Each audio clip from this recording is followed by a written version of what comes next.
Bueno, resultó finalmente ganador el fallo acerca de un periodista muy reconocido, después me di cuenta quién era, youtuber, creador de contenido, contra el gobierno por unos dichos que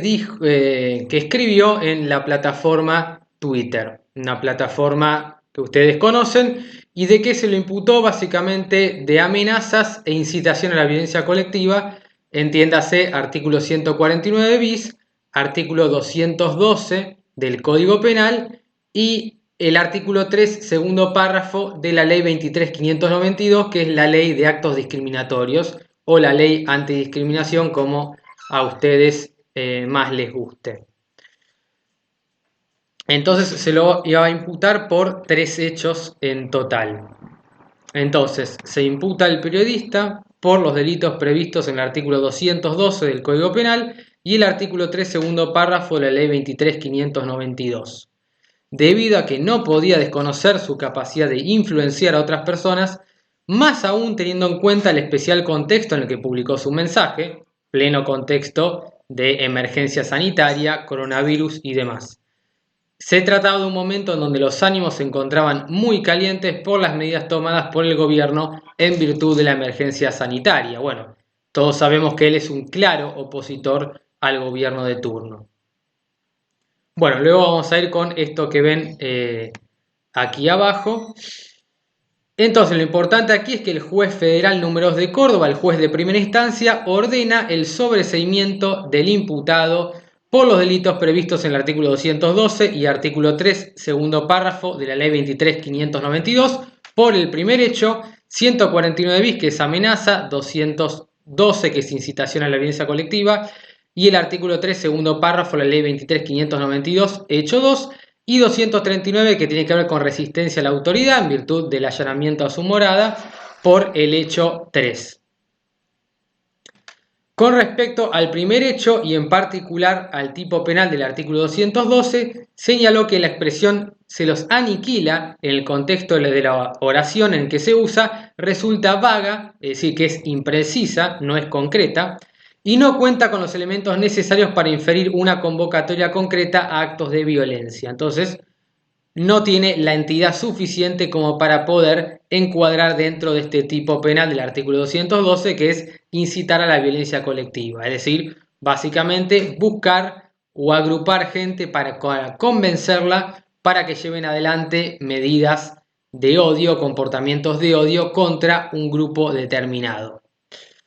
En cuanto al artículo mencionado de la ley de actos discriminatorios, el juez sostuvo que, a pesar de que la palabra aniquilar utilizada por el imputado no resulta para nada pacífica, diría yo, entiéndase agresiva, lo indeterminado de los términos de su afirmación no permite entender que el acusado incita a la persecución de un determinado grupo de personas. Ojo con esto de lo indeterminado de los términos de su afirmación, que vamos a explicarlo después, porque esto va a ser uno de los puntos que, por supuesto, la fiscalía va a atacar. Su disidencia, es decir, el hecho de no estar de acuerdo con las opiniones políticas de este grupo, de este sector, no hace más que expresar su profundo desacuerdo con esa ideología. Entonces no se puede inferir de ese tuit su voluntad de captar adeptos para que se expresen en forma agraviante contra los anteriormente mencionados, que básicamente serían los grupos de izquierda. En cuanto al segundo hecho, interpretando el contenido del posteo, no se puede concluir que sea su autor quien tome medidas para terminar con la vida de la señora vicepresidenta de la Nación, sino que ese resultado lesivo acontecerá como consecuencia de un estallido social. Entonces, lo que entiende el juez es que el imputado P no llevaría adelante ningún tipo de acto o medida que pusiera fin o terminara con la vida de la señora vicepresidenta, sino que esto podría ser una consecuencia de un estallido social y de una revuelta por parte de la gente que estaría completamente cansada de las medidas que se han tomado, que bueno, en términos de inflación, inseguridad, no han sido de lo mejor y han generado un descontento social realmente importante.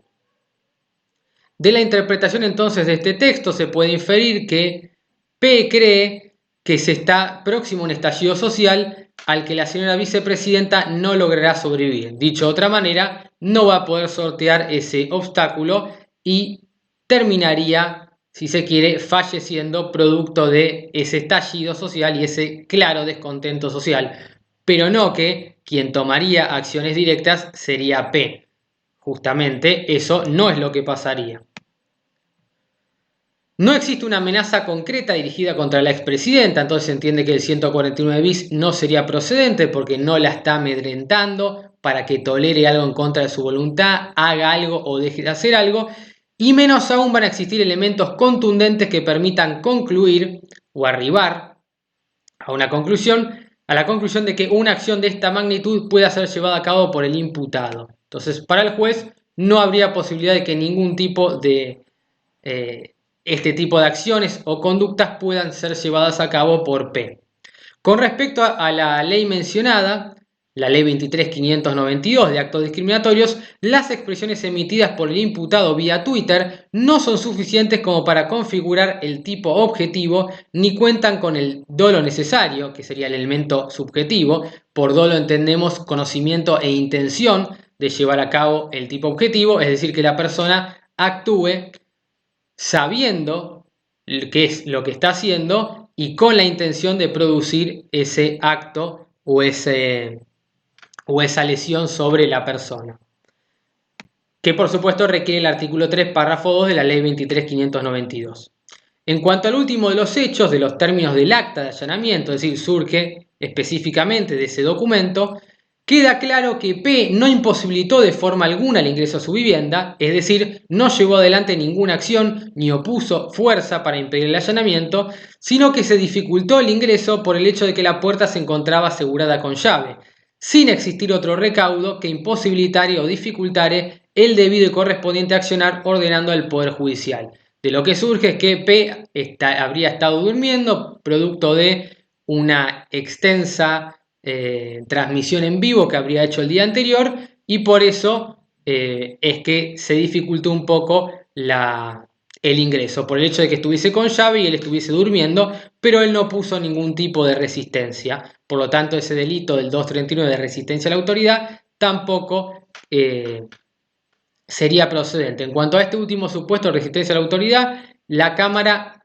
no va a decir nada, o al menos en el fallo que yo encontré, no dice y no se pronuncia al respecto. La Fiscalía, por supuesto, va a apelar la decisión debido a que entiende que los hechos por los cuales el imputado pretende ser sobreseído, que son estos hechos que vimos con anterioridad, no encuadran en la figura legal del artículo 336, inciso 3 del Código Procesal Penal de la Nación.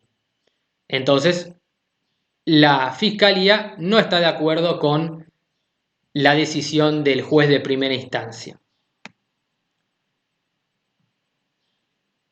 Para la Fiscalía, las conductas que se imputan a P constituyen ilícitos penales debido a que los mensajes publicados en la red social encuadran en los tipos penales del artículo 212, entiéndase incitación a la violencia colectiva, y alentar o incitar a la persecución o al odio contra una o más personas a causa de sus ideas políticas, que sería el tipo del artículo 3,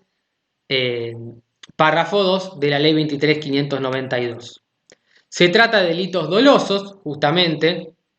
Esto quiere decir que hay conocimiento e intención de realizarlos, de pura actividad y de peligro abstracto. Peligro abstracto quiere decir que la consumación se va a producir con la realización de la acción por la sola incitación, aunque no se hayan producido los actos de violencia generalizada que tuvo en mira el autor. Entonces se castiga con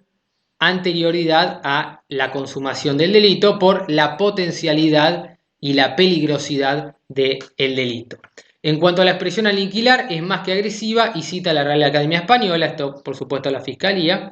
y discrepa con lo indeterminado de los términos de su afirmación, que era lo que veíamos antes, debido a que el imputado hizo expresa y concreta referencia a un colectivo de personas con ideas políticas determinadas y qué es lo que se debía hacer con ellos. Se han malinterpretado tanto los hechos como el tipo penal del artículo 212, es decir, el juez incurre en una interpretación errónea tanto de los hechos como del tipo penal, esto a juicio, por supuesto, de la Fiscalía, porque las expresiones utilizadas por P son suficientes o alcanzan para incitar a la evidencia colectiva, por lo que corresponde revocar la resolución recurrida. En la siguiente instancia se confirma el sobreseimiento por el hecho 1, pero por el segundo hecho no, ya que la jueza entiende que, aunque no la mencione, es evidente que se refiere a CFK porque pone hasta una foto de ella. Justifica con el punto 2. El punto 2 sería el siguiente: dado que el periodista es un hombre muy activo y con mucha presencia en redes sociales y que ha logrado obtener y captar la atención de un número importante de adeptos, no puede soslayarse la capacidad del imputado de influenciar en la voluntad de las demás personas. Ese es uno de los argumentos por los cuales la jueza termina discrepando en cuanto al segundo hecho. Entonces, en cuanto al primer hecho, está de acuerdo con el juez de primera instancia; en cuanto al segundo hecho, discrepa. Prueba con los mensajes, las publicaciones que habría efectuado P, y en cuanto al dolo requerido, dice que se encuentra debidamente acreditado, por lo que considera adecuado el encuadre jurídico realizado por el Ministerio Público Fiscal como presunto autor de los delitos del artículo 212 y artículo 3, párrafo 2 de la Ley 23.592. Cita también el principio de razonabilidad, que establece que ningún derecho o garantía es absoluto, sino que los derechos son relativos porque están limitados a las leyes que reglamentan su ejercicio, o, dicho de otra manera, sino que puede y debe garantizarse su ejercicio, pero sin que implique lesión alguna a los derechos de terceros. Esto se vincula con el principio de no dañar o no perjudicar a terceros del artículo 19 de la Constitución Nacional, o pacta sunt servanda, si les gusta más, dentro de la esfera del derecho civil. Y sostuvo que encuadrar los dichos de P bajo la garantía de libertad de expresión no puede permitirse debido a que sus mensajes han traspasado en forma clara los límites de esta garantía. Debe revocarse entonces la resolución favorable que dispuso el sobreseimiento por estos delitos y dispone el procesamiento del nombrado, sostiene Liliana Navarro, mientras que el juez Ábalos adhiere totalmente al voto de Liliana Navarro. Luego, por otro lugar, tenemos a Abel Sánchez Torres. En primer lugar, se discute la extemporaneidad de un escrito, que es un informe presentado por el Ministerio Público Fiscal, artículo 454. En cuanto a los hechos que se discuten, básicamente las imputaciones del 212 y artículo 3, párrafo 2 de la Ley 23.592, la figura descripta se encuadra dentro de los delitos de peligro, es decir, aquellos que no precisan que se produzca un daño o lesión concreta, sino que es suficiente para su comisión la amenaza real al bien jurídico protegido por la norma. Con la mera existencia entonces del peligro se tiene por configurada la acción típica. Sin embargo, no cualquier expresión encuadra en la figura penal, sino que debe empujarse a actuar en contra de grupos de personas o instituciones. Va a citar jurisprudencia, la que ven aquí en pantalla, el fallo Bonafini-Eve. Las garantías constitucionales que amparan la libertad de expresión exigen la aplicación de un criterio restrictivo para precisar las conductas que, escapando a tal protección, serán alcanzadas por el derecho penal. Bueno, esto tiene que ver con el principio de razonabilidad y que tanto los derechos y garantías de la Constitución no son absolutas, sino que donde termina el derecho de una persona termina donde empieza el derecho del otro. Cita a Luis Linares, que dice: la enunciación de ideas, por extremas erróneas, por funestas que sean, y su prédica no constituye por sí un delito castigado por nuestras leyes. La mera impopularidad de las ideas o su impacto alarmante no resultan suficientes para la configuración de este ilícito. Y cita aquí un precedente. La publicación efectuada por el imputado en la red social Twitter no encuadra entonces en el tipo penal descrito en el artículo 212 del Código Penal. Sin embargo, con respecto al artículo 3, párrafo 2 de la Ley 23.592, sí discrepa de su colega, ya que la acción típica prevista en este caso consiste en alentar o incitar a la persecución o el odio. Alentar quiere decir animar o infundir aliento o esfuerzo, dar vigor, en este caso a la persecución u odio, y cita un precedente de la Sala 2, Russo Ricardo. En este precedente también se sostuvo que en los términos de política criminal, la Ley 23.592 se encuentra orientada a tutelar, es decir, resguardar, proteger la dignidad de la persona como derecho humano fundamental. Recordemos que la persona es inviolable, artículo 51, y artículo 52 del Código Civil y Comercial nos habla de las afectaciones a la dignidad de la persona. Entonces, el valor al cual el legislador le reconoce protección penal es la dignidad del ser humano, que por supuesto se vería afectada o vulnerada o violada por los actos discriminatorios que la ley tipifica, es decir, los actos discriminatorios que la ley enumera en sus disposiciones. Y es por ese motivo que el legislador quiso brindar una protección más amplia, más efectiva,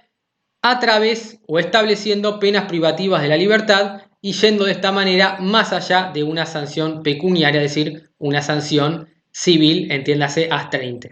Es por ello que la publicación efectuada por P tuvo entidad suficiente para alentar al odio contra un grupo de personas a causa de sus ideas políticas. Lo que se tipifica en este párrafo son las acciones de alentar o incitar que se dirigen a animar, infundir o estimular una finalidad persecutoria hacia una determinada etnia. Las publicaciones que reúnen entidad necesaria o suficiente para ser consideradas como un estímulo al odio o persecución en razón de ideas políticas, y sigue citando precedentes. Entonces, el tuit del imputado debe ser considerado como un estímulo al odio o persecución en razón de las ideas políticas orientadas hacia los seguidores de los partidos de izquierda. Por lo tanto, debe ser revocado el pronunciamiento dispuesto por el juez de primera instancia respecto del hecho primero por el delito previsto en el artículo 3, párrafo 2 de la ley 23.592. En cuanto al segundo de los hechos, debe ser totalmente revocado el pronunciamiento de primera instancia y corresponde ordenar el procesamiento del imputado P. Así que bueno, gente, espero que les haya gustado este video de este fallo de P contra el gobierno y nos vemos en un próximo video.